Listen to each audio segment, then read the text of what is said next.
করবেন। আমি একে একে নাম ঘোষণা করব। নামগুলো ঘোষণা করার পর পিছনে যে স্ক্রিন রয়েছে, আপনারা সেই স্ক্রিনের প্রার্থীর ছবি সহ, প্রার্থীর নাম সহ, যে নির্দিষ্ট লোকসভা কেন্দ্র থেকে তিনি লড়ছেন তার বিস্তারিত ছবি দেখতে পাবেন। এবং বাংলার মূল যোদ্ধা যারা, কুচবিহার থেকে শুরু করে কাকদ্বীপ, দার্জিলিং থেকে দেগঙ্গা, যে 42 জন প্রার্থী লড়াই করছে, আমি একে একে সবার নাম ঘোষণা করব। আমি প্রথমেই শুরু করছি কুচবিহার। কুচবিহার থেকে তৃণমূল কংগ্রেস প্রার্থী 2024 সাধারণ নির্বাচনে বাংলার হয়ে লড়াই করবেন জগদীশ চন্দ্র বাসুনিয়া।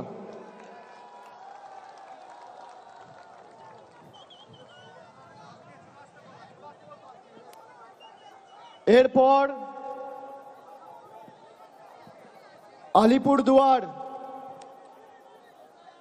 আলিপুরদুয়ার থেকে লড়াই করবেন বাংলার প্রার্থী, জনপ্রিয় রাজ্যসভার সাংসদ এবং আলিপুরদুয়ার জেলা তৃণমূল কংগ্রেসের সভাপতি প্রকাশ চিক বড়াইক। জলপাইগুড়ি থেকে বাংলার হয়ে বাংলার বিরোধীদের পক্ষে বা বাংলার বিরোধীদের বিরুদ্ধে লড়াই করবেন নির্মল চন্দ্র রায়, ধূপগুড়ির বিধায়ক। উপনির্বাচনে আপনাদের সকলের আশীর্বাদ নিয়ে জিতেছেন এবং ধূপগুড়িকে মহকুমায় যাতে রূপান্তরিত করা যায় তিনি অগ্রণী ভূমিকা পালন করেছেন। সেই নির্মল চন্দ্র রায় জলপাইগুড়ি থেকে তৃণমূল কংগ্রেসের প্রতিদ্বন্দ্বী হতে চলেছে। এরপর দার্জিলিং থেকে জোড়াফুলের প্রার্থী গোপাল লামা। তারপর রায়গঞ্জ থেকে তৃণমূল কংগ্রেসের প্রার্থী কৃষ্ণ কল্যাণী।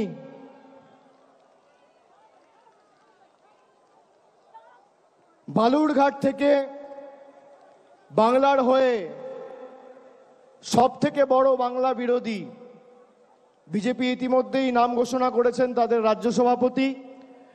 আমরা বালুরঘাটের ভূমিপুত্র, লোকসভার মাটির মানুষ এবং রাজ্যের মন্ত্রী বিপ্লব মিত্রর নাম ঘোষণা করছি বালুরঘাট থেকে। এরপর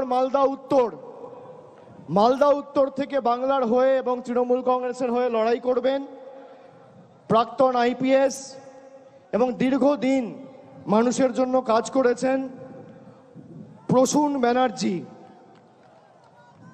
মালদা দক্ষিণ থেকে তৃণমূলের হয়ে লড়াই করবেন শাহনওয়াজ আলী রেহান, অত্যন্ত জনপ্রিয়, সুদক্ষ, অক্সফোর্ডে পিএইচডি করেছেন এবং মালদারি ছেলে। বাংলার হয়ে প্রতিদ্বন্দ্বিতা করবেন মালদা দক্ষিণ থেকে শাহনওয়াজ আলী রেহান। এরপর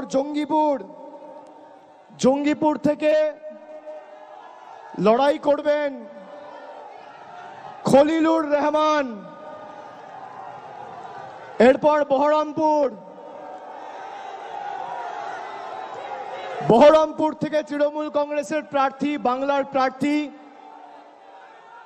ভারতবর্ষের অন্যতম ক্রিকেটের তারকা, কেকেআর টিমেও দীর্ঘদিন খেলেছেন, আমাদের সকলের অত্যন্ত প্রিয় এবং জনপ্রিয় ক্রিকেটার ইউসুফ পাঠান। বহরমপুর থেকে লড়াই করবেন ইউসুফ পাঠান। মুর্শিদাবাদ থেকে লড়াই করবেন আবু তাহের খান।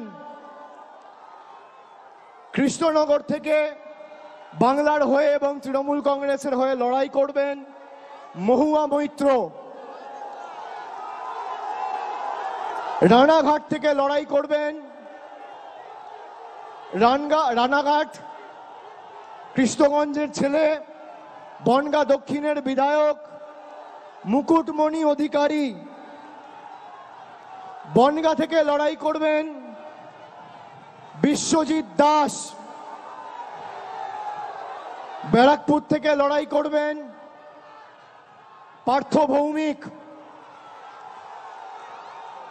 দমদম থেকে লড়াই করবেন দীর্ঘদিনের